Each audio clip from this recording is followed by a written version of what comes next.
There we go. Yes, I'd like to acknowledge the Gadigal people of the Eora Nation whose land we're on today. They are the traditional custodians of this land, and I'd like to pay my respects to their elders past, present, and emerging. A bit of housekeeping, this session is being recorded, and please keep yourselves on mute unless you're speaking. I will circulate all presentations and some additional reference documents tomorrow, as well as a link to the recording, so if you have to rush off, do not panic. So thanks again for coming along tonight, and a big thank you in advance to our presenters who I'll introduce to you as we go through the meeting. As you can see on the screen, here is tonight's agenda. We're breaking it up a bit, so we'll start off with David, who's from the City of Sydney's planning team, and then we'll go into part one of Ethan's presentation, followed by some building case studies, and then back to part two of Ethan's presentation, and then some Q&A. We're trying to keep our presentations concise, so there'll be plenty of time at the end for further questions. And we encourage questions and comments throughout, but please keep these until the end of each presentation or pop them in the chat box as you go. My amazing colleagues Megan and Jade will be monitoring the chat box. So yeah, pop your questions away. So I'm just going to launch a poll. Bear with me one moment. I'm just going to launch a poll to see where we're all from tonight. So if you wouldn't mind taking a moment just to answer that, and feel free to introduce yourselves in the chat box as well. Hopefully everyone can see that on the screens. Yep, we've got lots of votes coming in. I'll give it a few more seconds.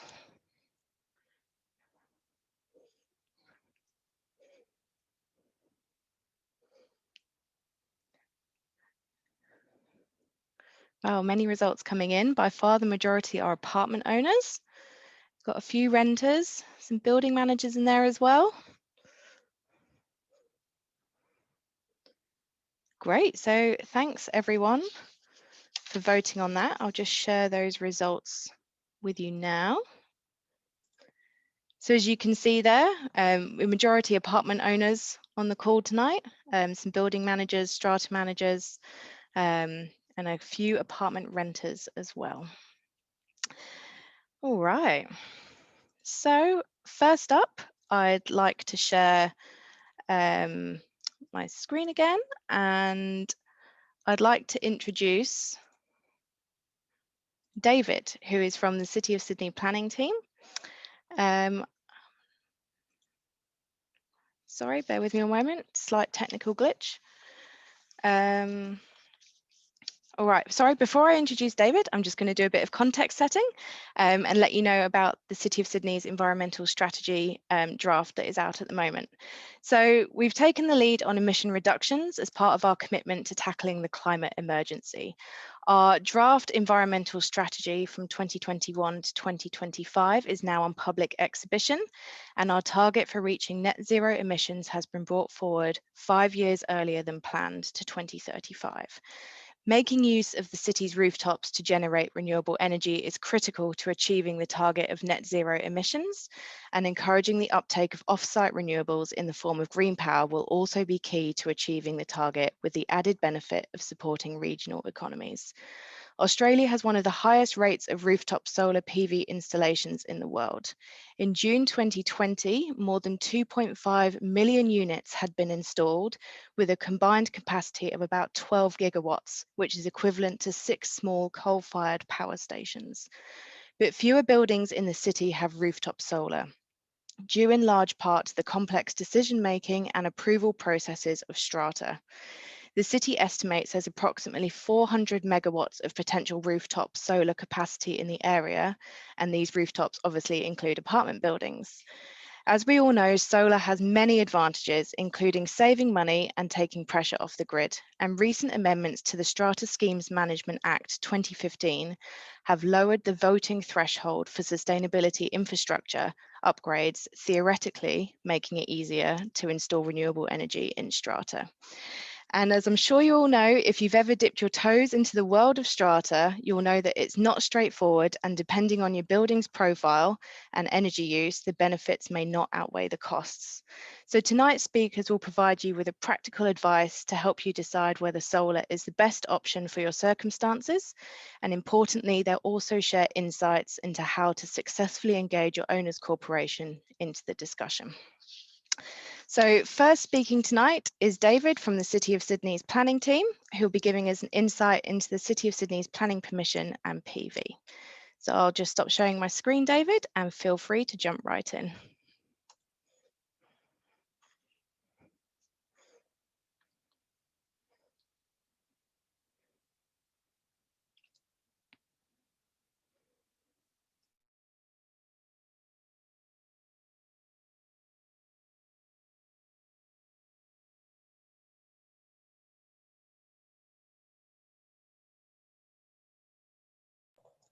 So hopefully you can all see that. Great. Thanks for the introduction. So yeah, I'm one of the senior planners at the City of Sydney in the Development Assessment Unit. So I assess development applications for a whole range of different development types and scales. So I'm here to just give you a little background into the planning process around installing PV, and also just give you some insight into our processes and where you can find information. So just a quick run through, I'll go through some rules of thumb for installing PV, when you're required to lodge an application, what different types of applications there are, so heritage exception applications, development applications. There'll also be a little flow chart for you for when you want to go back through the slides and understand the process. And then also just, encourage you to consider, if you're going to be installing PV on large roof areas, to also consider incorporating some greenery as well. So yeah, the rules of thumb really are to, as with anything, try and keep it as simple as possible. PV units are generally a little controversial in terms of their visibility from the street, particularly if you're in a conservation area. And the controls try to encourage people to keep them away from the street. So if you can keep them away from a primary street, that's a good thing. So always tailor your scheme so you can do it under the exempt development codes, which means that you don't need to make an application. If you can do that, then, if you don't have to engage with the planning system, then, it's obviously always easier. The New South Wales Planning Portal has a ton of information around your site and what planning controls apply. So it's always a good place to start. And there's a link on this slide to that. And like with anything, if you're unsure, we have dedicated town planners available every day on the phone to answer any of your questions. So the first point of call is the exempt development codes. And again, there's a link on the slide. And basically, if you're looking to install PV, you'd hopefully fit into this category. I imagine that most of you are living in apartment buildings, and if you were installing PV, they'd be located on a flat roof. More than likely, you're not required to get any development consent if that's the case. I've just screenshot an excerpt of the provisions of the exempt development codes here. So if you're able to comply with those, you don't need to come into the council and get permission to install. If you don't meet just one of those provisions though, you will have to make an application. So it's a tick the box scenario. If you don't tick all the boxes, you've got to make an application.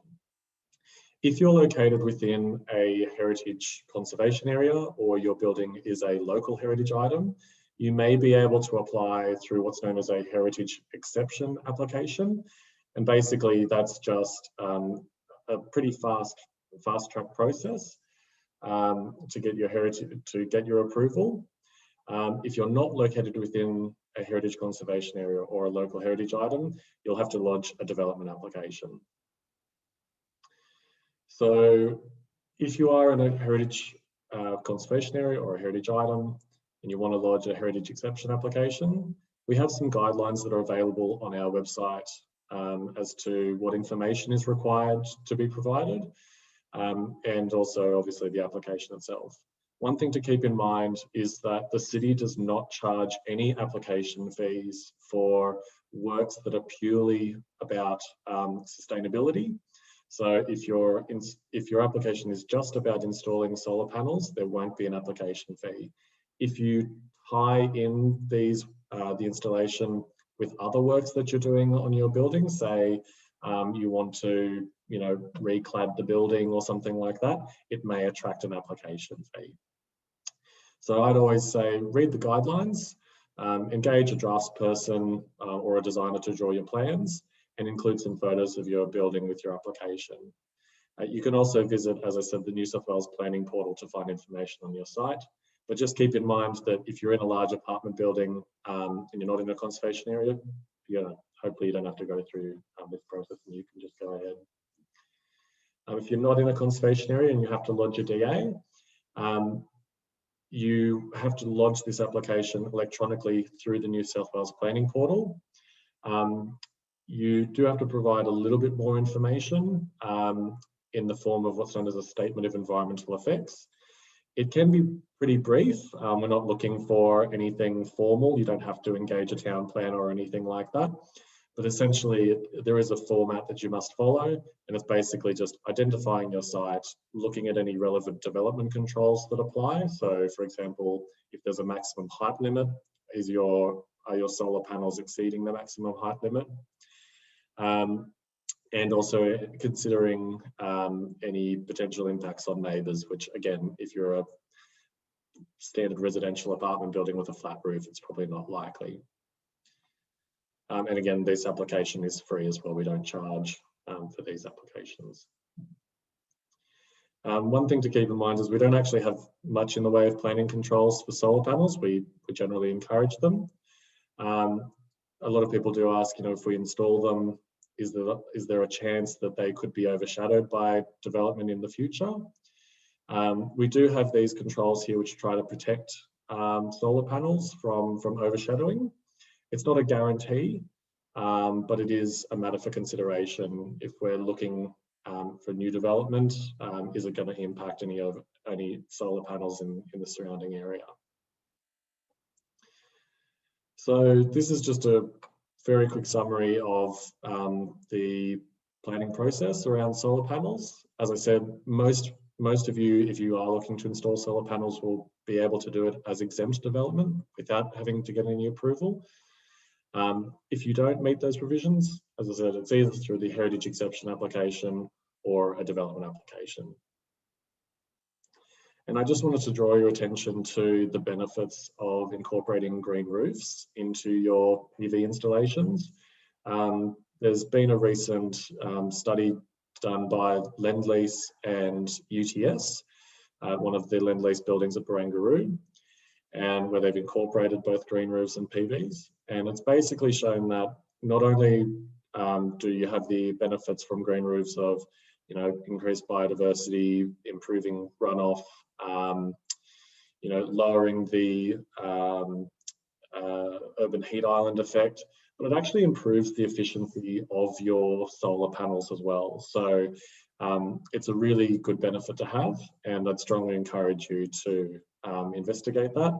The city's also looking at improving our own exempt provisions that would allow you to install these green roofs and any associated structures like drainage systems and whatnot without having to get approval. So that's it from me, I think. And as I said, the slides will be shared, and if you've got any questions, just let me know. Fantastic. Thank you so much, David. There's one question for you that's popped up in the chat from Christina, who's asking if the solar panels can be seen from Sydney Harbour by people on the boats, does that constitute as streets? So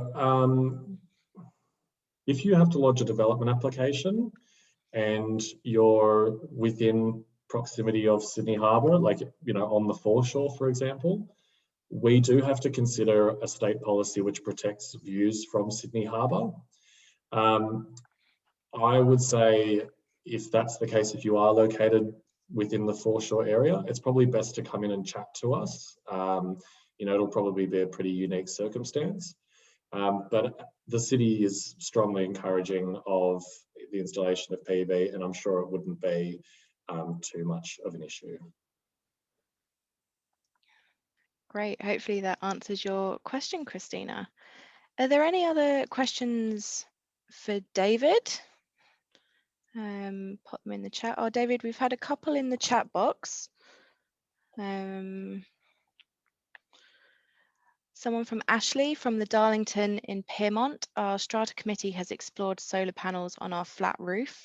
However, none of the companies would guarantee the waterproofing of our roof as they attach panels to the roof without a guarantee that our roof remains watertight. We'll get Ethan to answer that one Yep. in the course of his presentation. David, can you see Andrew Whitaker's question? Yeah. Is there a standard certification? Could you perhaps, it's probably quite specific to his situation, if you don't mind just answering his offline as we, by typing a response to that one. Is this the one about standard certification around Yes. wind loading? Yes, Yep. that's right. Yeah. So Andrew, we'll get a response to you in the chat feed there. Okay.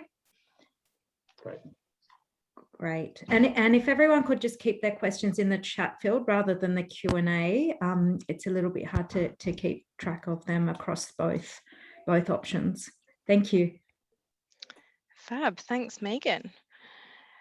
Okay, and thanks again, David. That's really, really useful. Okay, next up, I'm going to hand over to Ethan Burns, who is the Managing Director of Sustainability Now. Ethan has been specialising in energy efficiency for strata since 2009 and has overseen the installation of around 18 apartment buildings. So Ethan tonight is splitting his presentation into two halves. So this is part 1 of 2. Over to you, Ethan. Thanks, Elsa. I'll just do my little screen share here. And we'll get going on that. Okay. So I'll just preface my my talk here with the fact that I'm on the recovery side of the worst cold I've had in living memory. So bear with me if I have a coughing fit or anything like that. So yes, I've been working in the electricity industry since 2000, originally in coal-fired power stations, believe it or not, and I've come from the dark side to the green side. I've also worked in transmission and distribution, so poles and wires. But I started Sustainability Now in 2010 with a focus on residential strata. So firstly, we'll start with just a great little schematic that I borrowed from Nicola Saltman at Waverley Council. Thanks, Nicola. This is a great little visual of how solar works. Now, I saw a few questions in the chat there about what's PV, and that is just technocratic jargon. It's an abbreviation or an acronym for photovoltaic, which is the process by which the sun shines on these panels that are on the roof and converts it into electricity. So they're photovoltaic panels. So you can see here, we've got this little schematic. We've got the 3 solar panels on the roof, and they're generating electricity. And you can see that electricity feeds down into a big box. That big box is called a solar inverter. That box converts direct current electricity into alternating current electricity, which is the kind of electricity that you can use inside your house and also export to the grid. So you can see here that the panels are generating electricity, and some of it's all going into the inverter. And on the left-hand side, some of it's going into a solar battery. We'll talk about those in a minute.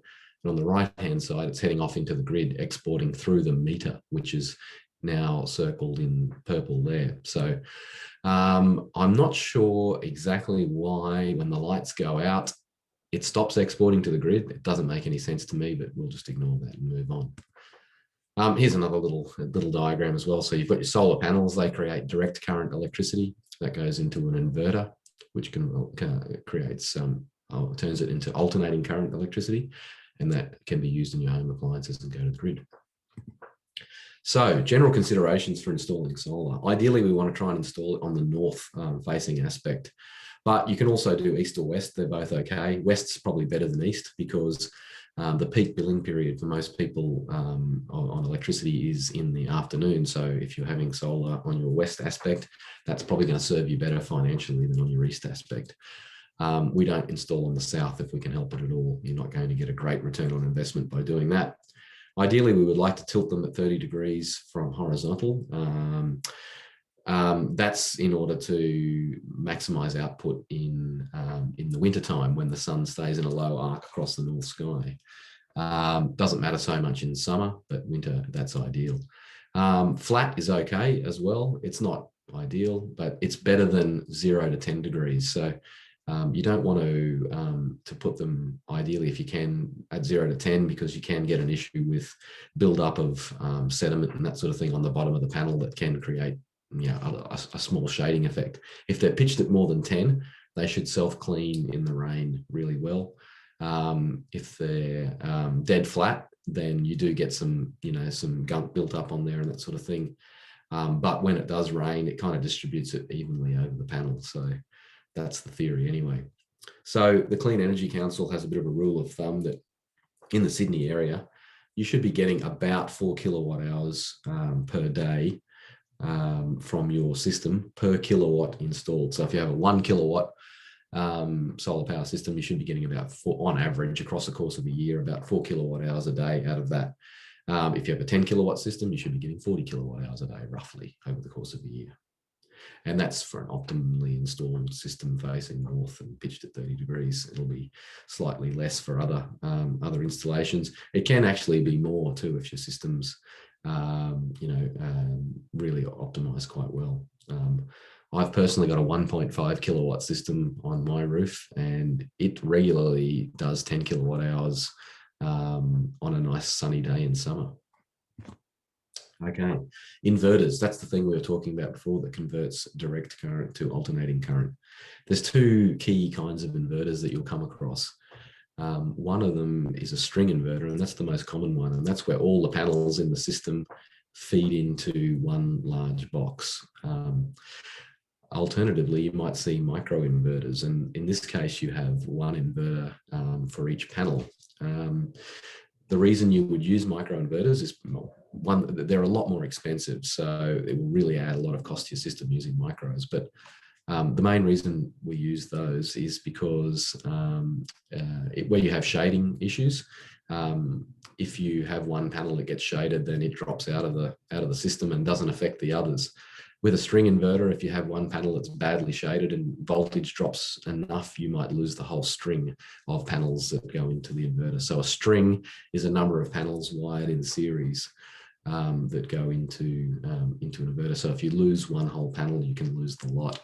So that's why we would use micros. Now, there's I guess there's another thing that we might talk about with string inverters, that you can have these other things called DC optimizers that act like a micro inverter. So you can still have a string inverter in a shady environment and use DC optimizers. Hopefully that's not getting getting too technical for you. Anyway, so we want to try and mount the inverter as close to the panels as possible to avoid DC voltage drop between the panel and the inverter. There's a little rule of thumb here that the CEC recommended, mandate, I suppose, that you can oversize your system. So you can actually put up to 33% more solar panels, kilowatts of solar panels into an inverter. So for example, you could put 13.3 kilowatts of solar panels into a 10 kilowatt inverter, and that would be okay. The reason you might want to do something like this is that it will give you a little bit more generation in the morning and evening. and it will flatten the generation profile out in the middle of the day. So it's quite common to see oversizing by about 1.2. That's usually the general rule of thumb. I've heard people say if you go to 1.33, you can overwork the inverters and cause them to, you know, to fail earlier and that sort of thing. Whether that's true or not, I don't really know, but you know, a lot of the people who are more expert than me say 1.2 is a nice happy medium there. Yeah, so here we go. Here's a string inverter, just a big box mounted to the wall. These things are typically rated to handle all kinds of weather conditions. You can stick them in the direct weather and it's not really a major drama. Personally, I don't think it's a great idea. They're sealed really well, but 10 years down the track, are those seals going to hold up? Who knows? Personally, I would rather not install them out in the weather. I'd rather try and put them undercover somewhere to keep them out of the sun and keep them out of the rain and wind. Here's a micro inverter. It's much smaller. Just a little box that clips into the panel. And it can go on, I think it can go on the back of the panel, but also it can go on a little rail there underneath, and you can see the technicians installing that micro inverter there. So one micro inverter for each panel in this case. Excuse me. Monitoring and maintenance. I recommend third-party monitoring on solar systems, and the main reason for that is you'll see in the next slide is that if you have an issue with your solar system, you really want to know about it before, very quickly as soon as that happens, so you can sort it out before you know, your system stops working and you know you're losing the benefit from it. Most solar systems are largely maintenance free. Excuse me. They're very much, you know, in many ways set and forget. You put them up there and they'll just go and do their thing. You can actually use the third-party monitoring, or even a lot of the inverters now actually come with monitoring built into them as well. So they'll hook up to your Wi-Fi network and you can monitor the performance of them. You know, you can monitor the performance of them day to day and see how they're doing, and that's great as long as someone's keeping an eye on them. Really, you want something to send you an alarm or an alert if there's a problem, if things get out of spec. So that's why I think maybe a third-party one might be a better idea. This can help you with your maintenance as well. So it can drive your maintenance regime on the thing. So if you see a drop in performance, then that's when it's time to maintain it. Otherwise, like I said, you know, you can probably let them go pretty happily about their business. You can also do some proactive maintenance as well, if you want, do an annual general system checkup and check the isolators and make sure they're all okay and electrical connections, and do a panel clean once a year. Personally, my panels are really nice and accessible, so I jump up on the roof and give them a clean once a quarter or something. You do notice that they do perform a little bit better when that happens, but it's not, you know, not strictly necessary. Here we go. Here's this little graph you can see. So if you have a look on the 30th of March, 2019, you can see that the load profile for this site drops down quite low during the middle of the day. Around 12:30, it's dropped down to just around 20 kilowatts. Then we see on the 31st of March, it's doing pretty much the same thing as it was the day before, the orange line. But hang on, what happens around 12 to 12:30? Something's gone wrong. The inverter has failed. And you can see that the load spikes all the way up to 32 kilowatts there, and then it sort of stays the rest of the day.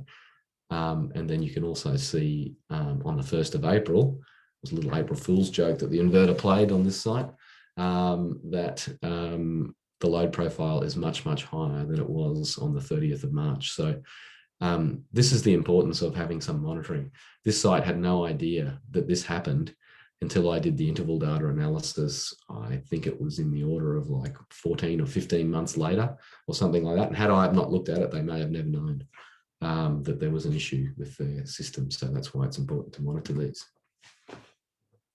Warranties.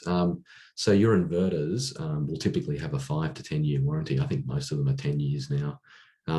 There's a couple of top tier ones like SMA. They come with a 5-year basic warranty, and then you have to pay a little bit extra if you want to get that extra 5. Now, that little graph that I just showed you before was an SMA inverter, and it failed in year 8. So they didn't buy the extended warranty at the time, so they had to buy a new inverter. Personally, you know, I'm not a big believer in extended warranties on appliances and that sort of thing. I think it's a bit of a scam, but in this case, it would have paid off for this SMA owner. Fronius, again, have a 5-year warranty, but I think you can still get a free upgrade for another 5 years if you register the product online. So that's nice. Question you've got to ask when you're looking at an inverter, there's lots and lots of cheap inverters around the place. You know, they're not necessarily a bad thing. A lot of them do come with a 10-year warranty, but you've got to ask the question, do they have an Australian presence for one thing? There's no, I don't think there's any inverters that are made in Australia anymore, maybe Victron or something like that, but they're not really, more off-grid type of stuff. It's, you know, most things are made overseas. So you just want to make sure that they've got an Australian presence. And if you do have to make a warranty claim, that they're going to be around when you do make that claim. But you should definitely figure in a replacement around year 15. They're not going to last. I'm pretty sure they're not going to last more than 15 years. But it's not a big expense in the scheme of things to replace an inverter if it does fail. So, and it's not a big deal. It's pretty easy as long as you know that it's happened. Panels, they're all guaranteed not to drop below 80% of their output in the linear sense. Linear is spelt incorrectly there. Sorry about that. Over 25 years. You know, again, how you test that at year 24 or year 25, I really don't know. You've probably got to take the thing off the roof and send it to a lab to get tested, but everyone has this guarantee on their solar panels. So I think what probably stands more as what's a good panel is what the workmanship warranty is, and that can be anywhere from 5 to 25 years. So you will pay a premium for the 25-year workmanship warranty on your panels, but, you know, again, it's going to be up on that roof for 25 years. Maybe it's worth it. And then it's probably not that much extra in the scheme of things. LG, for example, make a really good panel that is not that much more expensive than the standard ones, that has a 25-year workmanship warranty, for example. Okay, grid protection. Excuse me. This is something that you're going to have to think about when your solar power system in aggregate becomes more than 30 kilowatts of size connected to the grid inverter size. So this Australian standard 4777 says that at that time, when you're over that size, you need additional grid protection on that, which is not a big deal if you've just got one system and you just need one grid protection relay. The problem is when you've got multiple systems connected to the same point of connection to the grid. Now that's distinct to your metering point. So in a residential strata environment, if you have a 30 kilowatt system, let's say for example you have say 30 or 40 apartments, and you want to connect a large solar system of say 50 kilowatts or something like that to the roof, and you want to connect the common property, and you also want to connect the tenancies. Once you're over that 30 kilowatts of total aggregated connection to the connection point of the network, then you need grid protection relays on all 40 apartments plus the common property. That's when things start getting a little bit expensive and probably cost prohibitive. There's ways around this, but it's worth knowing about this when you're doing this. If it was just 50 kilowatts on the common property, wouldn't be a problem. It's about an extra $10,000 or something like that for the grid protection, and the economies of scale will absorb that. So not a problem. Structural considerations. So most pitched and metal roofs, it's not really an issue, but it's always worth considering a third-party assessment if you're attaching to common property. It's a big asset of the building. It's worth having a look, and it's not that expensive to get a third-party assessment. Flat concrete roofs is when you really need to consider structural assessment. There was a question in the comments before about installing a ballasted system, and 6 tons of ballast was required to weigh this thing down. Essentially, it's like sandbagging the solar panels so that you don't have to drill it into the concrete roof. Ideally, we don't want to drill into a concrete roof if we can help it, because it may compromise the waterproof membrane. But it has been done plenty of times, and I'm personally not aware of any issues where roofs have leaked as a result of that, because you have to install abseiling anchors. Many people have to retrofit abseiling anchor points into their concrete roof anyway, and you know, they you know, if they don't cause issues, then I don't see why you know, drilling anchors for a solar power system is going to cause issues either. But ideally, if we can avoid it, that would be great, and we do that by using a ballasted system. The issue is, though, that we have to make sure that the roof can handle all that extra weight. So we need to do a structural assessment on that. Something else that you might consider is a dilapidation report of your roof, just to make sure that there's no maintenance issues that are going to crop up in the next 5 to 10 years or something after you install your solar system, and that you have to take all those panels and racking off in order to fix those problems that you could have fixed before you put the solar system up. So have a look at that, do that dilapidation report, make sure your roofing screws are all in good nick before you do this. Okay, here's a photo of a ballasted system. So that thing does not penetrate the roof at all. It just sits up there on those racks, and there's just all those concrete blocks piled up there to weigh it down. So very simple, pretty straightforward. Just a lot of manhandling or labouring, you know, moving all that concrete up there and laying them out so that it doesn't blow away. Switchboard upgrade and meter change. So this is something that is probably not going to be a problem when installing on common property on larger buildings. Your switchboard should be probably, you know, pretty well compliant or good enough to pass. When you're replacing your meter, that's the responsibility of the retailer. So you need to get in contact with your retailer and make sure that happens. Do it ahead of time before you install your system. I like to try and get that all in train before the installation starts so that it's all happening. There's usually no cost to do that. Your retailer will just do it for free in most cases, unless there's extra work to be done. And this is where the upgrade, older buildings, you know, older, smaller buildings, where you're trying to connect to the tenancies will likely require some sort of switchboard upgrade. There's likely to be no service protection devices or meter protection devices on those where those old analog meters exist. Sometimes the backing boards are made of timber and asbestos and that sort of thing. They just don't meet current standards.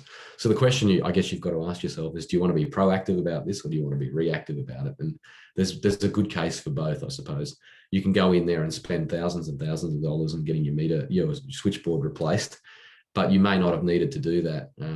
You could just go and contact your retailer and say, please replace my meter, and wait for them to tell you what needs doing.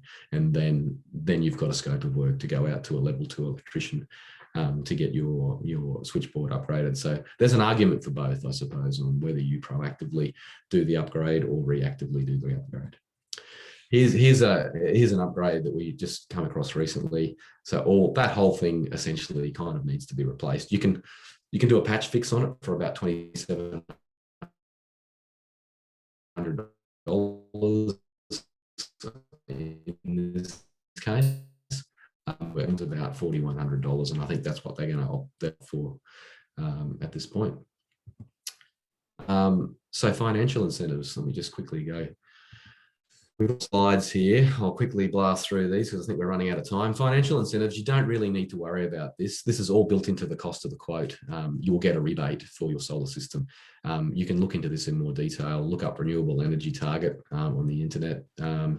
You'll get a rebate. It's very easy. You don't need to worry about this. The installer will build that in to your quote. Feed-in tariffs, you can get up to 10 cents a kilowatt hour for electricity that you send back to the grid if you're on a small to medium enterprise bracket. If you're on a commercial and industrial, it might be more around 4 cents a kilowatt hour. So definitely not worth installing lots and lots of extra solar just to export to the grid. It's not a good return on investment unless you're thinking about putting batteries and that sort of thing in later. Soon it may actually cost you to feed into the grid. There's rumblings at the moment that the networks might charge us in the order of 4.8 cents a kilowatt hour to feed our electricity back into the grid, which would completely negate any feed-in tariff for a commercial and industrial client, and also basically halve it for a small to medium enterprise or a residential client. So that's might be happening. Batteries. Look, the simple thing you need to take away from this is that the payback period is very lengthy unless you are like a residential customer, like a house that uses lots and lots of electricity during the peak billing period.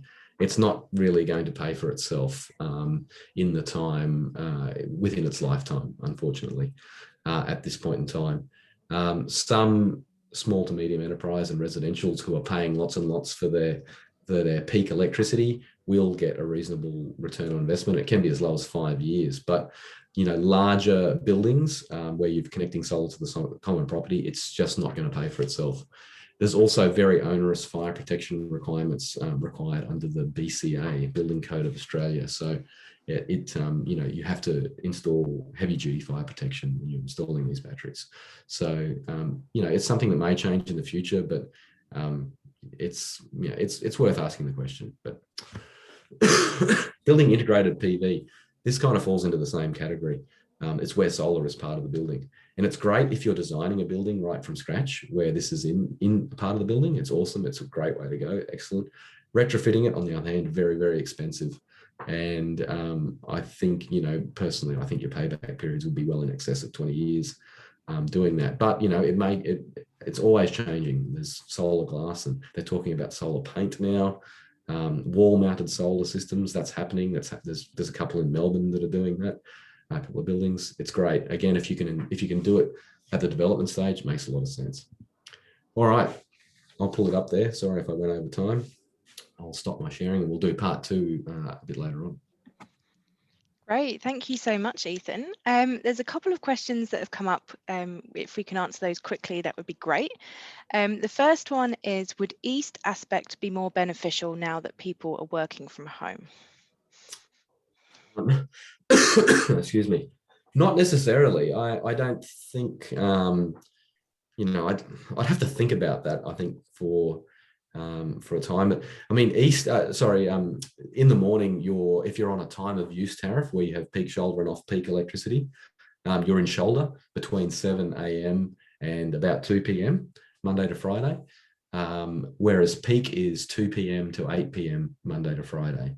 So you're going to get better financial benefit having it on the west aspect. I think in that case, you're offsetting a higher cost of electricity in the afternoon than you are in the morning.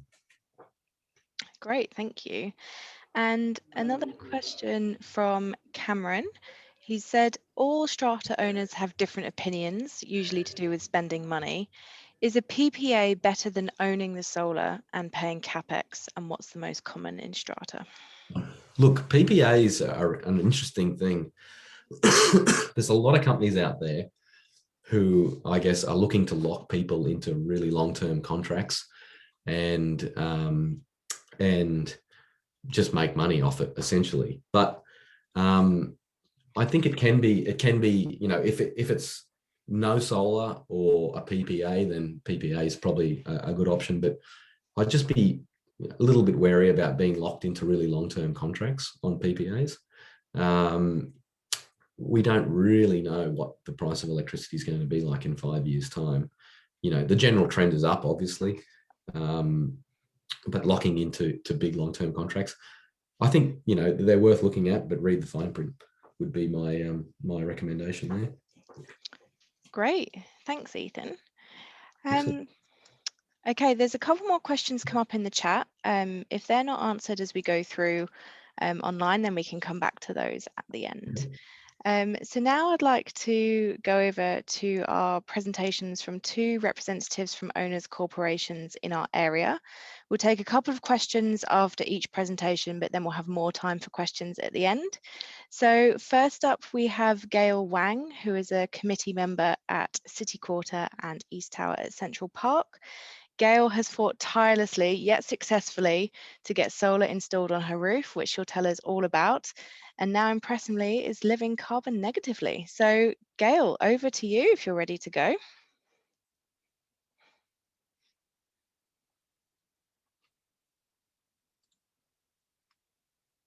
Okay, sorry, I'm just off mute now. So Great. Can you all see my screen?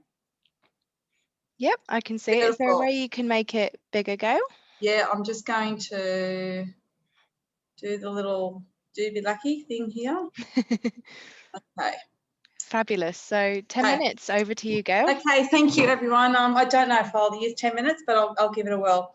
So basically, I am an ex-Newington resident, and I was the chair of the committee over there. So I understood solar panels and in the communities and where the history of all that. And a lot of those lessons I learned over there, I followed through to where we are now. I currently live in, it's quite a unique setting. So I live in a strata, in a community association of 11 stratas, but mine actually live in a terrace. So I actually have an independent roof, which we wanted to put solar panels on our roof for the use of ourselves only, not our strata, because we don't actually have any lights for our strata to use altogether. Quite a number of my neighbours also wanted to put solar panels on their roofs. They all had Tesla cars, and they wanted to be able to charge their cars, obviously. So what I did was in 2018, I started to look at how we would do, how we could go about putting this in. The application process took forever. It took nearly 18 months with a lot of headache and a lot of people in between. Just, you'll see all the reasons that they said no. So eventually the first one was absolutely no for all terraces. So we decided that I would go ahead on my own and set the precedent, which we did. I then, let me just go, let me see. Hang on, let me just try and go into the next page. Okay, so getting approved or not, I call it, because you're always going to get knocked back first time. So this was almost a year later when the CA kicked in and they started telling me that they were concerned about health aspects of solar panels. They were concerned about glare of an apartment block looking down. They were concerned about glare when it was raining. They were concerned about it being seen from the street. And the bylaw, I think, I came in a bit late, but the bylaw that is in most community associations saying that the installation of solar panels are not to be seen from the street. Now, these guys, my Newington history taught me that we looked into that, and it actually meant the intent is from the street frontage. It's not from any street, from anywhere, which is where these guys took that from. Not that my solar panels could actually be seen from any street whatsoever, because they couldn't. They could be seen from space and a couple of the units above. So residents in tall apartments may not like the look, and they thought it would devalue their property. So they said, no, we're not going to do it on those grounds. That obviously doesn't help. And it's also, there was no law that they said no. It was just they didn't want it. So I then went and got support from Jamie Parker, who was my federal minister, state minister, and he gave me a letter from Sydney City Council, who were absolutely brilliant. Spoke to quite a number of people there. I contacted lawyers in fair trading. I'd also talked to Amanda Farmer, who was absolutely brilliant. There was many meetings with the community association and behind closed doors, face-to-face meetings with residents. We also had our solar installer coming and showing them the panels and answered all their questions, and they still said no. The CA meeting outcome, they told me that I had to go and spend thousands of dollars to go get a lawyer to tell me what the intent of the bylaw was. And I suggested I had talked to a lawyer, and so did they. And Sydney City Council quite laughed, and I told Amanda Farmer this, was that they said, well, I've talked to Amanda Farmer. I said, that's funny because I have too. And they shut up, and then suddenly I started to get a little bit more leeway. I then said to them, if you don't approve this, there's no reason for you not to approve it. You can't approve it on the fact you don't like it. You can't approve it on, you can't not approve it on the fact that you think it will devalue their properties. There's no law in place about that. You can't actually say that you just don't want it, or it's a health issue. Show me where you think it could be. So I said, I'll take it to NCAT, because I knew I'd win, and I knew that they would be supportive of sustainable initiatives. So that's kind of where I left it. So the next CA meeting, this is 18 months later, went ahead. I sat there. It was on the minutes. I was the member for our strata, and it was approved with no further drama after all that, and we finally installed it. So after it's been installed, oh, by the way, some of the issues were I thought you were going to put in green or blue panels. And I went, oh, I didn't know they came in different colours, but I should have known, and I would have put those in. But it was very interesting dealing with these people constantly, like on a weekly basis for months on end. There's been not one complaint. We've not had an electricity bill. We're still in credit. We did a deal where we had 2 years of no bills, as in no, what do you call it, that just to connect to the grid. We had a deal where we had 24 months, but we've also been feeding in way more than what we actually use. Another terraces now have panels approved, and they with no issues, and the other terraces will all follow suit. So the lessons learned that I've got in this is that we can do it.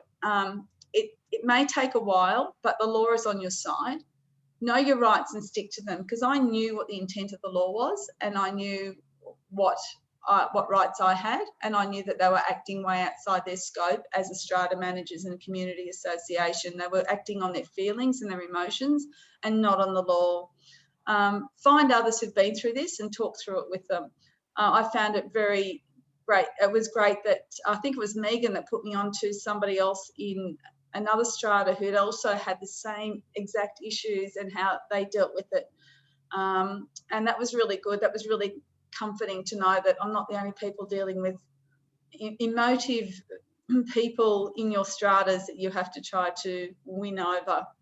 And also supportive strata manager is key. Now, I didn't have it this time around, but I certainly had it at Newington, where I actually learnt a lot from them, and that's where I understood my law, my rights, and what the intent of the law was. Never tell them they're dreaming, just stick to the facts. So keep the emotion out of it and just be very matter of fact and key. So, you know, it can be done, and we are now living in a carbon neutral house. We're also moved on to our next phase of our life, and we've decreased our landfill. We're hoping to only have 120 litres over 12 months for landfill, and we're actually well under that already. So, which is great. In 3 months, we've got 2 small little bags because we're trying to work out how to recycle polystyrene. But we're changing our lifestyle. So it's been fantastic for us, and it's been fantastic for all our neighbours as well. So, yeah. Amazing. Thank you so much, Gail. That's extremely inspirational. Quick side note on the polystyrene. There is a service called Recycle Smart that will collect polystyrene from your home and actually recycle that. Cool. Recycle So Smart. yeah, I can pop a link to that in the chat. I know that's slightly off topic, but Awesome. I thought I'd have to just answer that. Thank you. Just now. Thank you. That's awesome. So if there's any questions for Gail, please feel free to pop them in the Q&A box or in the chat box. Gail, are you sticking around for a few moments?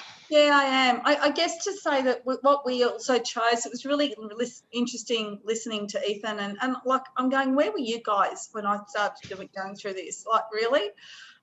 We end up putting in a 10 kilowatt system. Our roof is basically flat, and it's been amazing. We also have got a Sonnen battery system. So we put in LG panels and a Sonnen battery system with a Fronius, I think it was, inverter. So that's what we chose. We went the lowest glare possible. We did everything possible to try to appease these people. So yeah, it was really good. But you can do it. You can absolutely do it. Great. Well, look, if you have any questions for Gail, please put them in the chat. She'll be sticking around for a few moments, and I'm sure she'll be happy to answer them. Okay, thank you, Gail. Next up, we have Nathan Hage, who is a committee member from Zinc Apartments, who has driven the installation of a lighting upgrade, as well as common area solar, switched to a renewable energy provider, and is now expanding the existing solar to individual apartments. So if you're ready, Nathan, over to you. Got 10 minutes. Thank you. Just starting my clock to make sure I keep myself on schedule, keep myself honest. Thank you. Well done, Gail, by the way. Very, very impressed at your tenacity. I guess mine is almost, my goal here is to talk a little bit about engagement more than anything else to get to the approval status, but I'm going to tell you this story as well. And I guess it's the yin and yang, because this is almost the flip side. My journey was a relatively easy one, not the shortest one, but a relatively easy one. So this is what our building looks like. There it is in the sun. This is what our roof looks like. This got me really excited when I first saw that. A lot of space there, a lot of opportunity. What you can see on the left-hand side there is the first phase of our solar panels. This will all come into context later on. That roof on the left now is full of solar panels, and the next opportunity that we're working on, that Ailsa just referred to, is on the right-hand side. So, owners corporations, solar is like a game of chess, I decided. You need to know your goal, you need to do your research, prepare well, deal in the facts, and there's a theme there that keeps coming through. Follow the rules and you will succeed. So that's the quick summary. And the requirements for success is a little bit of a busy slide here, but you need a fact-based advocate on a committee. As Gail talked about there, emotion gets in the way and it's not very useful, but it can be very draining and certainly slowing the process down. Key to success at our building was really the independent validation, the business case, which we got from a City of Sydney grant. And Ethan Burns, through Sustainability Now, did essentially the business case for us. Did the analysis on the consumption for the building, for the common areas, looked at the opportunity for the roof, made some guidance and recommendations as to what the solution looks like. And you've heard a lot about some of the technical aspects and the sizing and lots of things that were brand new to me, technically, system-wise, that could well be new to all of you listening as well. The one thing I want to reinforce is you don't need to know all of this. You need to be aware, you don't need to know about it. There's people out there that it's their job to know about. There's experts and there's good people out there that you can get. You can validate them in the same way you'd validate any other tradesman. So just be aware but not alarmed. But the business case that Ethan gave us was crucial and just allowed me to put that to the committee on a fact-based premise. So, and it also meant that with a bit of preparation and discussion, we could prepare for the questions before they get asked, both from a committee point of view, which is obviously crucial to start with, but also then potentially for any other residents, owners, when it came to the AGM for the approval for this. A lot of the discussion about solar and any other associated costs that go with it focuses on payback these days, which is curious to me in many ways, because payback rarely gets discussed with any other owners corporation expense. We don't talk about payback for water heaters. We don't talk about payback for painting. We certainly don't talk about payback when we're paying the electricity bill each month. So it feels like it's something which we've got, pulled into, and we keep talking about it. I think the way to do is, yes, it's an expense. Of course, it's an expense, but let's talk about the return on investment. What's the cost abatement, and what does it mean in terms of what it's going to provide back to the funds for the owners corporation? It's going to last typically 25 years time, and sure, there's going to be inverters that will need to be replaced along the way. But I think with the right modelling, which we did in this case, you can really show that the returns are enormous, and it's actually cost abatement on the levies.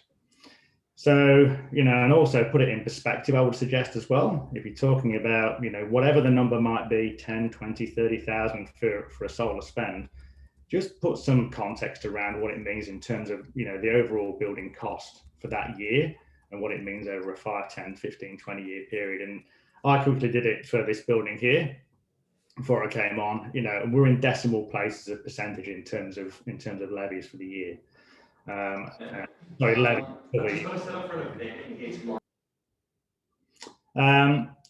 So the other thing I think is really important to do is when you get this, particularly in this case, the third-party material from Ethan Burns, present it, share it, put some context around it, take the emotion out of it, and just share it as someone from experts in their field.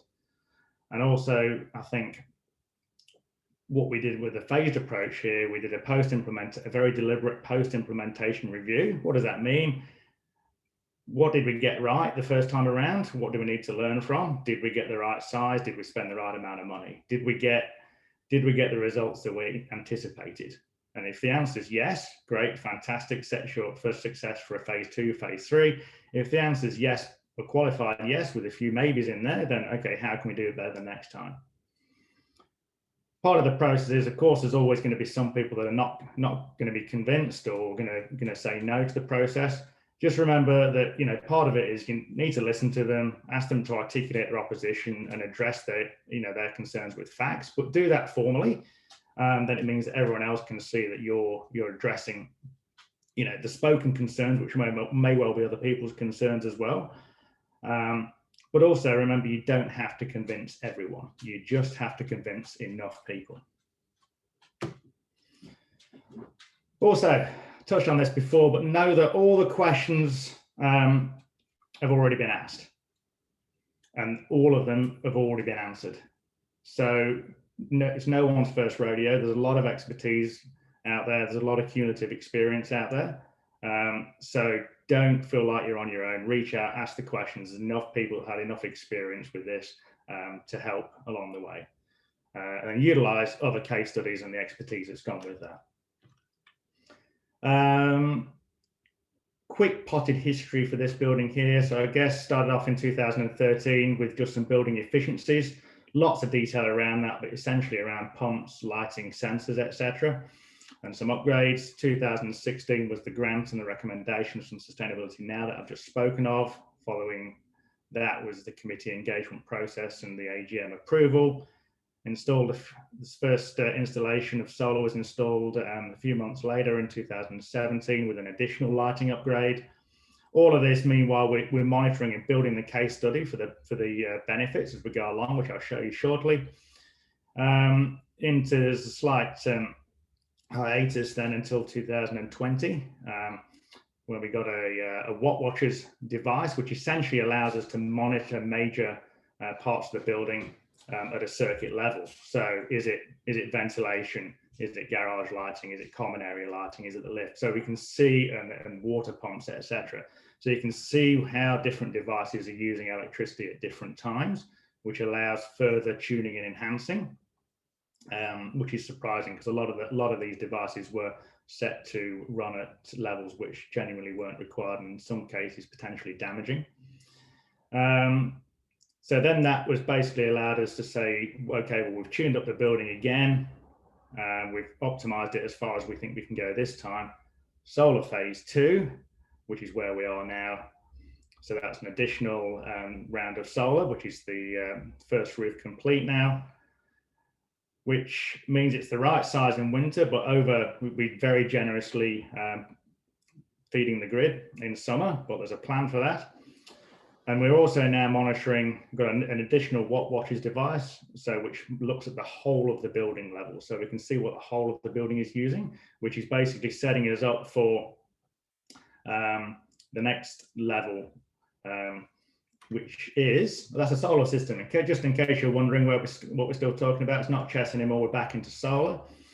So I'll talk about the next level in a moment, but this is a quick graph. You don't need to know a lot about it, except the blue is the consumption for the building. This is the common areas, going back to October 13. So it basically went down in multiples from 166 kilowatt hours a day in 2013 through all those phases I've just talked quickly through, ultimately down to 24 kilowatt hours a day currently, and then the cost, and this is all relative, of course, it went from $37 a day down to 53 cents a day.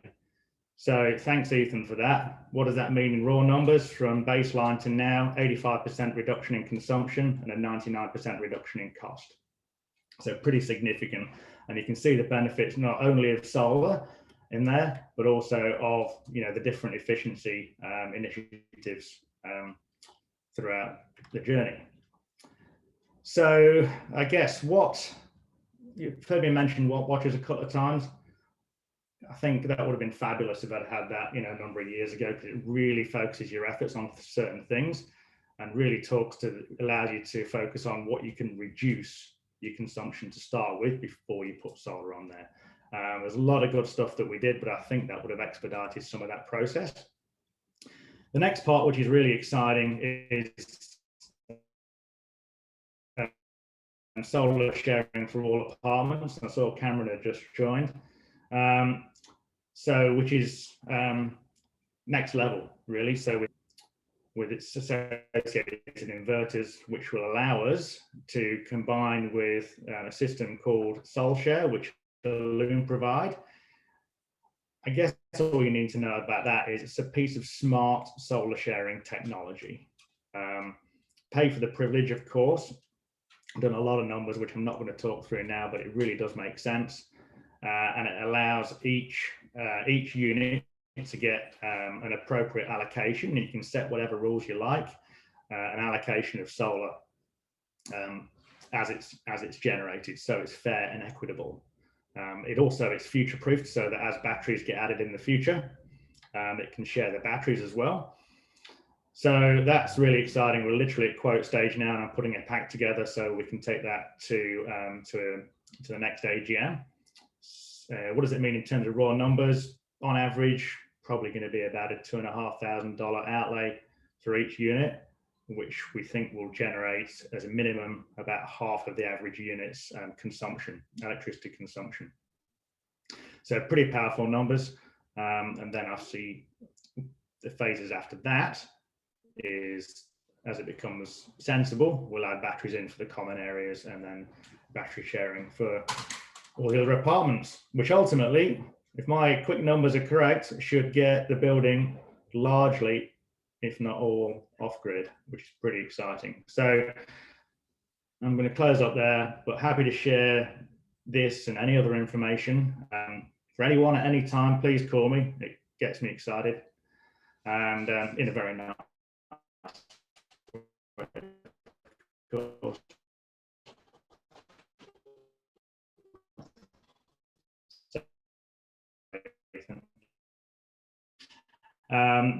Come and have a look at the site. I can take you through what we've done, but also please remember, opinions change the fact, and that's it.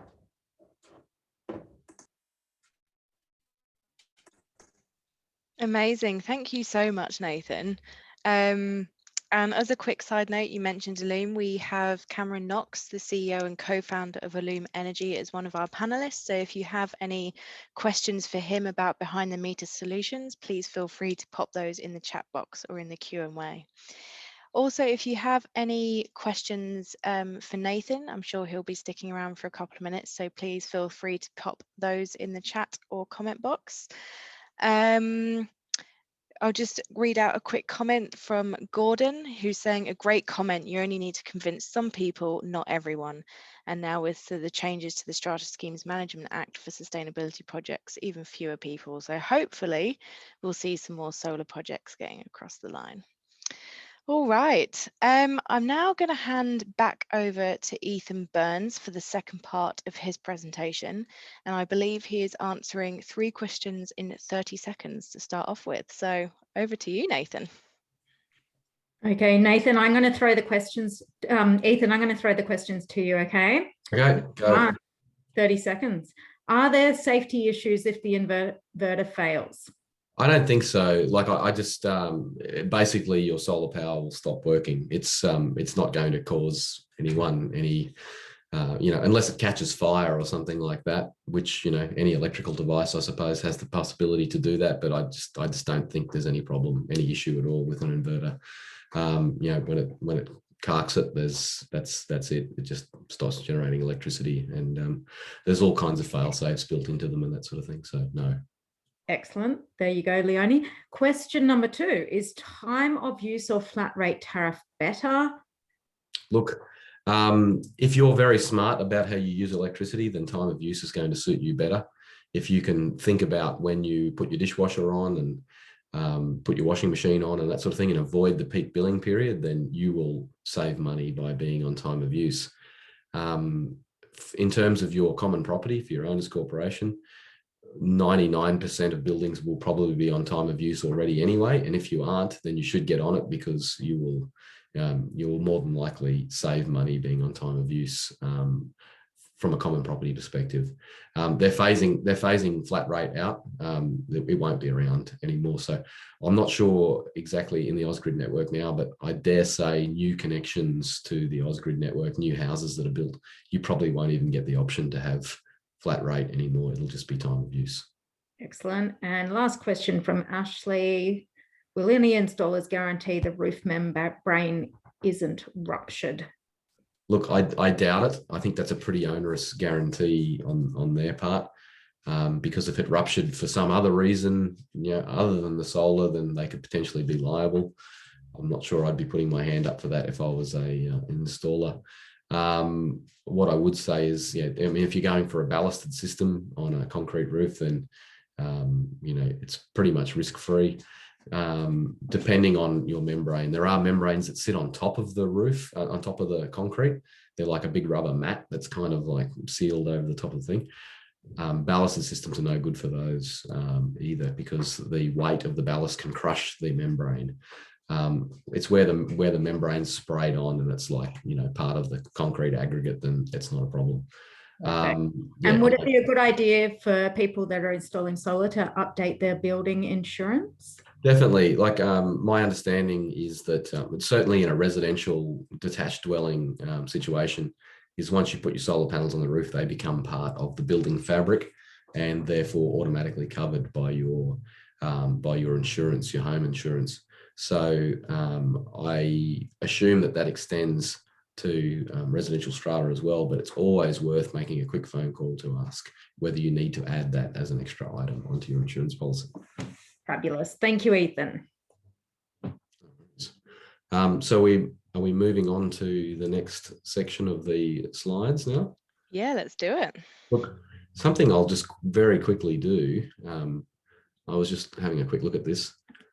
This is Nathan's load profile that he was talking about with the Watt Watchers device. And I don't know if you can see my mouse here as a cursor. Can you see that going across the screen?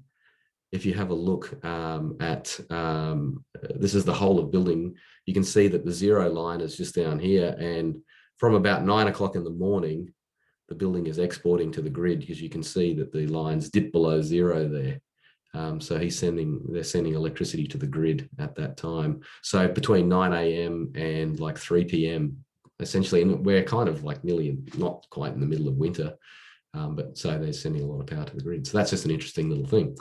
I will now share my slides. Hope everyone found that interesting. Okay, here we go. So connection options. How do we connect solar power to our apartments? So there's 4 broad options here. One, we can connect just the common property and directly to our utility meter. This is the most common scenario that I get involved with, and excuse me, it's the easiest one to do. Very straightforward. You don't have to worry about someone benefiting and someone not benefiting and that sort of thing. Number 2, tenancy direct to utility meter. So again, that's just putting panels on the roof and supplying to individual apartments. Number 3 is a combination of 1 and 2. And number 4 is to the common property and or tenancy with a behind the meter, which is a real buzz combination of words at the moment, sharing system like a loom. So we'll talk about these in a little bit more detail.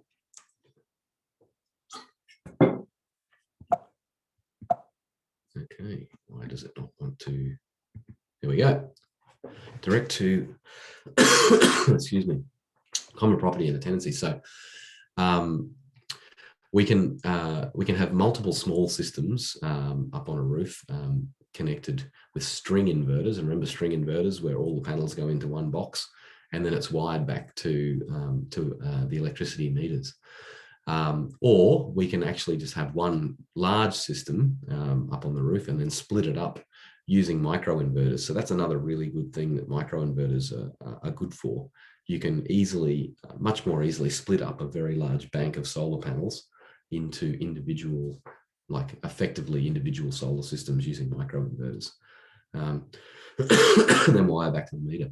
So the advantages of this are that it's much less costly than a sharing platform. And it suits low-rise buildings quite well with less apartments and more roof area. And, you know, where you're not going to install more than 30 kilowatts of total solar power, this is, you know, a really good option and a cheap option. Now, having said that, it is usually a little bit cheaper than a sharing platform. However, microinverters are more expensive, and the difference between using lots and lots of microinverters and one string inverter plus a solar sharing platform, it can be pretty line ball actually, that we found in a couple of things. So it may be, there are some really advantages to the solar sharing platform like a loom that you would get. So if it is, you know, fairly cost comparative, it's definitely worth considering that. Okay, so behind the meter sharing, one other way that you can do this is an embedded network.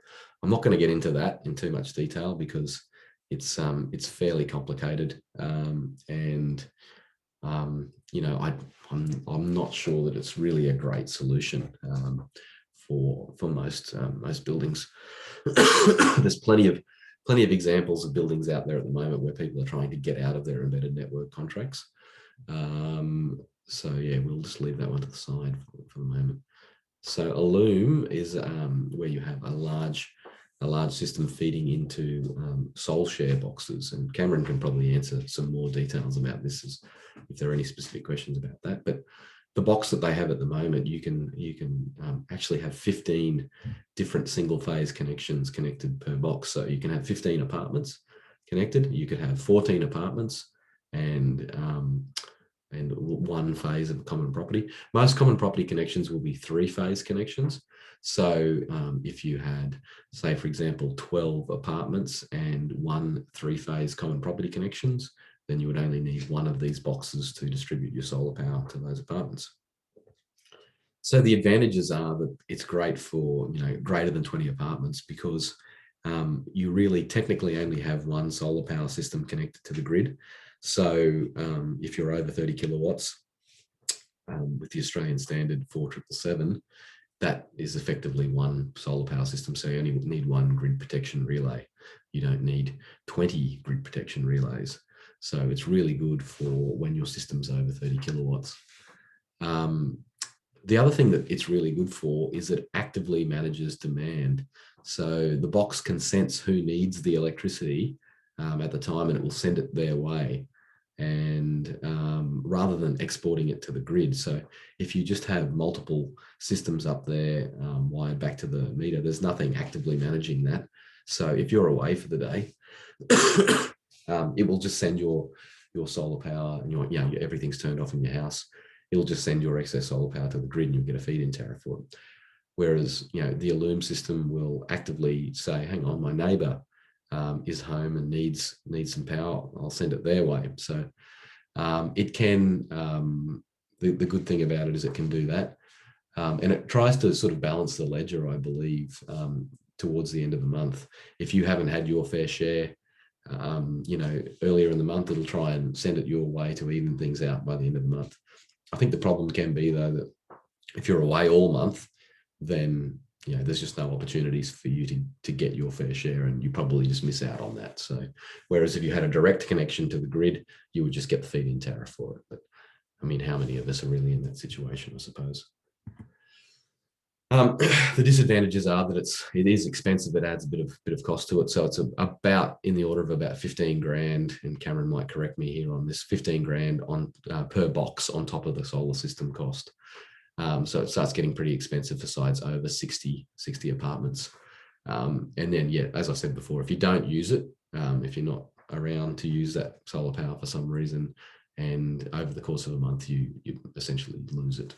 Your neighbours will all get it. So just going back to this little diagram, just to refresh our memory on how these things are sort of different. We have, this is a traditional type of system here where our panels are generating electricity and they're sending it to a string inverter, and then that's going through a meter back to the grid or being used on site to power the lights and or charge our battery. The difference, and I've borrowed this from a loom, I hope they don't mind, is you have your solar panels up here on your apartment building. The electricity comes down here on the left-hand side, goes into the inverter. So the inverter is no different to a normal string inverter. And then it goes into your Illume box. So rather than going straight to the meter, it goes to your Illume box, and then the Illume distributes it actively. In this case, we've got 1, 2, 3, 4, 5 times 3. There's 15. There's 15 connection points, as we said there before, and it sends it 15 different ways. And then any excess goes back to the grid as well. But you can also have your electricity coming in from the grid as you normally do. So that's the difference. The difference is this little box here in the middle there distributes it. So I'll just touch quickly on green power, because I think people have alluded to this before, that it's really not every apartment building is suitable for solar.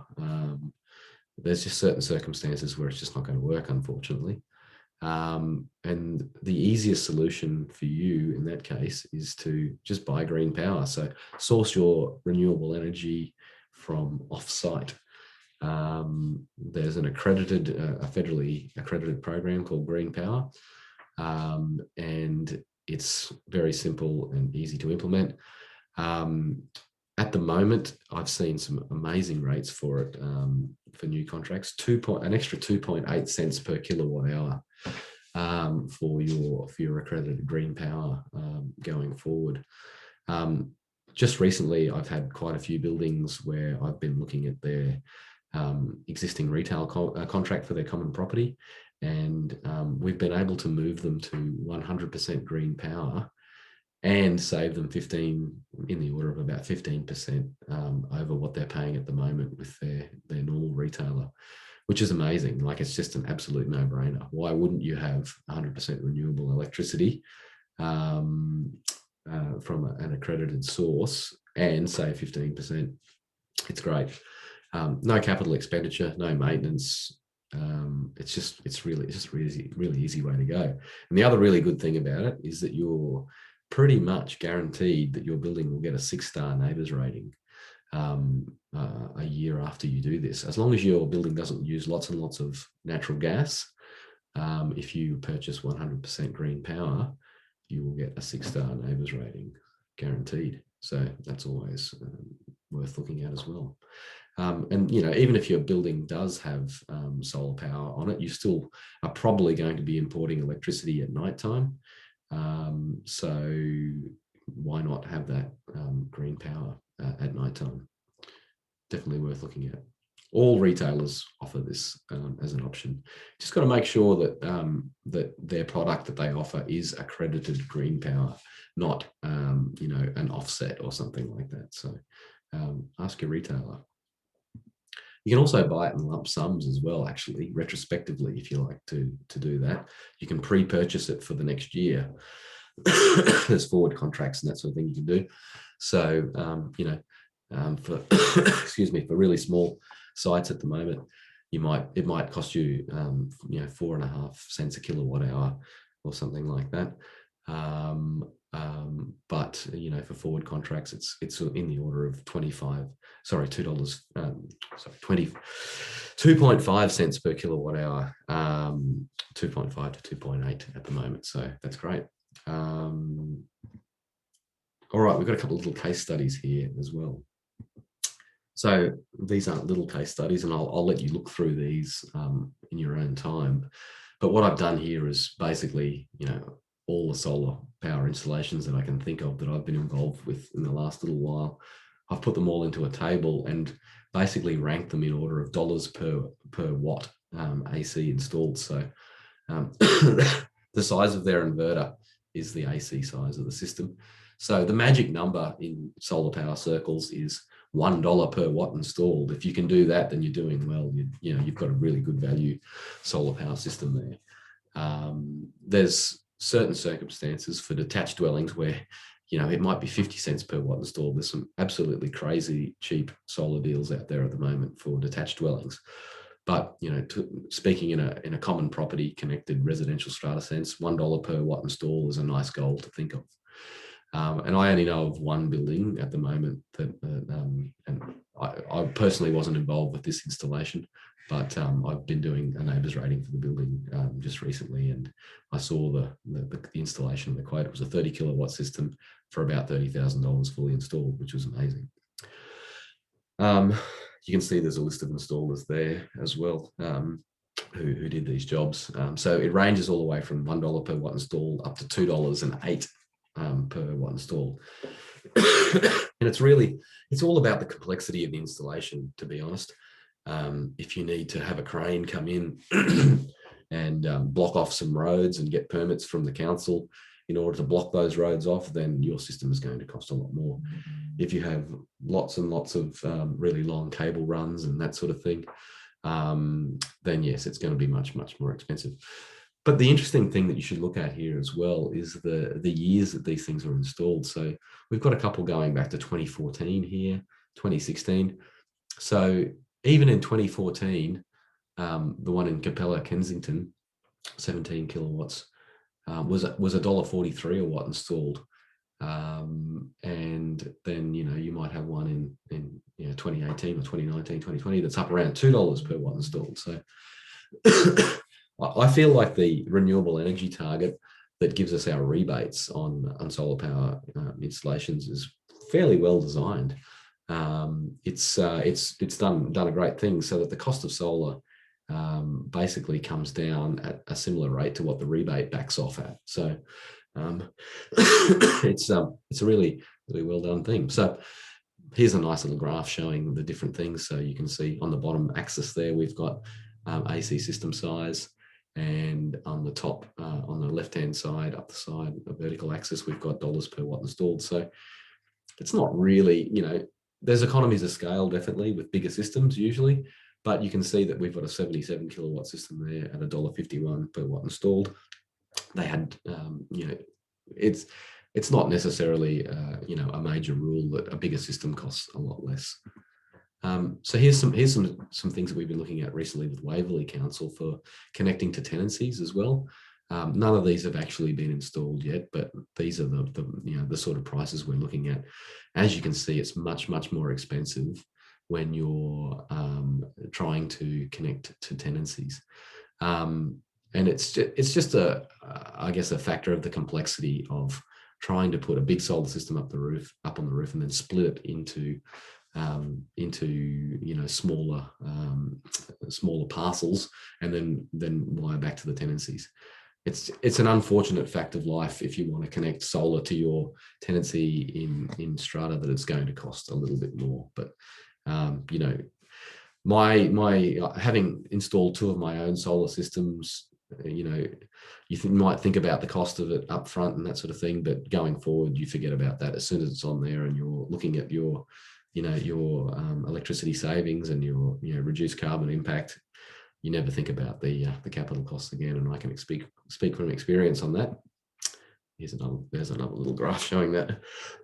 I'm not sure how valuable these graphs are, but there we go. If we put the two together, common property is the yellow there, and connecting to tenancies is the blue. So you can see it's a lot more expensive to connect to tenancies in addition to common property, but we should just do it anyway. All right, that is my my presentation complete. Amazing. Thank you so much, Ethan. A lot of information to digest in there. Yeah. If there's any other questions for Ethan, please pop them in the chat box now and we can get those answered. I'll just read one out that just came through to the panelists saying, how do I find out what the peak billing periods are? And correct me if I'm wrong, Ethan, but the answer is, it's shown on your electricity bill, separate line items for shoulder, peak, off peak, etc. Yeah, that's right. Exactly. You can have your electricity bill should show it on there. It should have a nice little itemized list of, exactly, peak, shoulder and off peak, and what your rates are on there. I don't think there would be any electricity bills out there that would not show that. As for the times that they occur, now that may not be shown on your bills, and that is a problem. You might have to get in contact with your retailer to find out. There's 2 components to your electricity bill, and you might not see them on smaller bundled accounts where where the rates, excuse me, the network fees are bundled into your cost. On bigger accounts for like your common property, where you'll see it's, excuse me, I'm really struggling here. It's unbundled. You'll see the network fees. So there's time of use for network and also time of use for retail. So it's pretty confusing. And also, just to add an extra layer of complexity to make it even more confusing, is that as of, I think, maybe 2018 or something like that, Ausgrid brought in seasonal time of use. So there's, the peak only applies in summer and winter now, and it doesn't apply in autumn and spring. So if you just Google seasonal time of use Ausgrid, there's a nice little summary there, and it tells you all those. Great, thanks, Ethan. Yeah, that does make it quite confusing.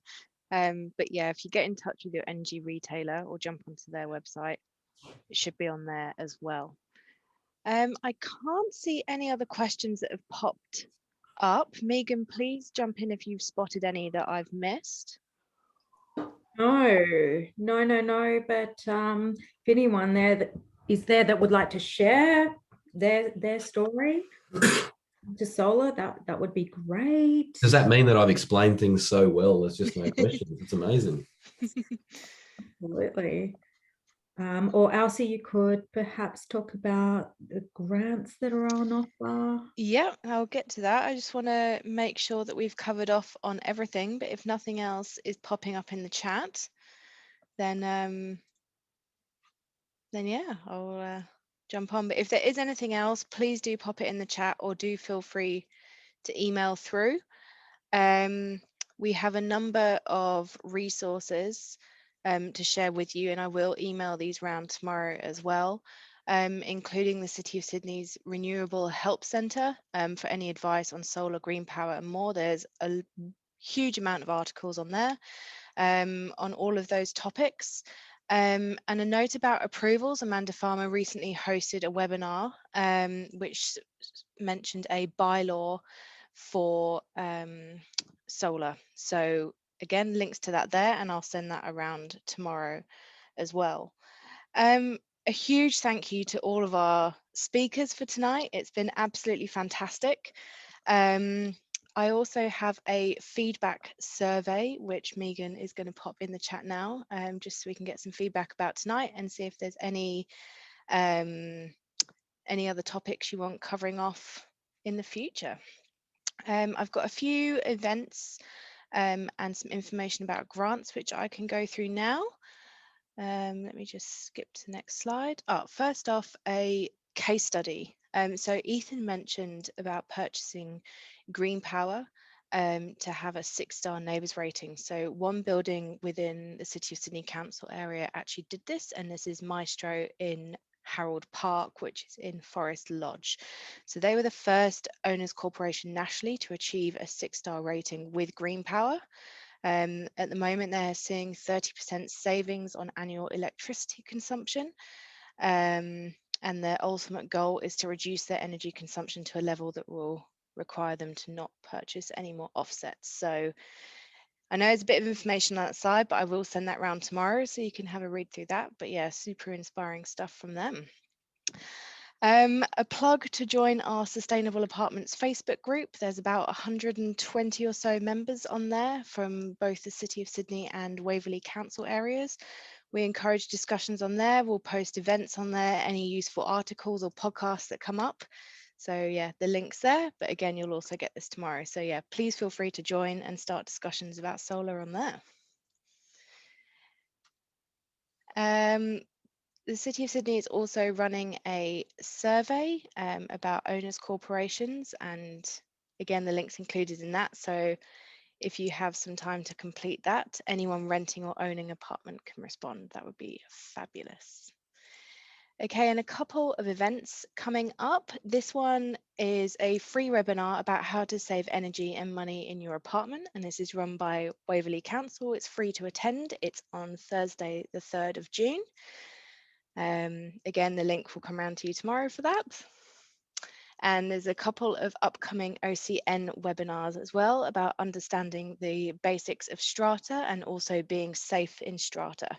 So again, links tomorrow. I feel like I've said that so many times, but yeah, you'll get those links tomorrow. And finally, environmental grants for owners corporations. So our next round of grants opens on the 19th of July. Applications close on the 23rd of August. So owners corporations within the City of Sydney Council area are eligible to apply for up to $10,000 for a ratings and assessments grant. And up to $5,000 is available for a second year neighbours energy and water rating. So that's coming up soon. Let me just stop sharing my screen and I'll see if there's any other questions in the chat. Doesn't seem to be. So we finished ahead of time, which is fantastic. Look out for my email tomorrow. If you have any questions regarding solar, please feel free to send them through to me and I can answer them myself or send them off to the right person to get answered. And thank you again to all the presenters, and Ethan, really appreciate you presenting, especially when you're feeling unwell, but that was awesome. So thank you. If there's no further questions or comments, I'll end the meeting and yeah, be in touch with you tomorrow. Good night, everyone.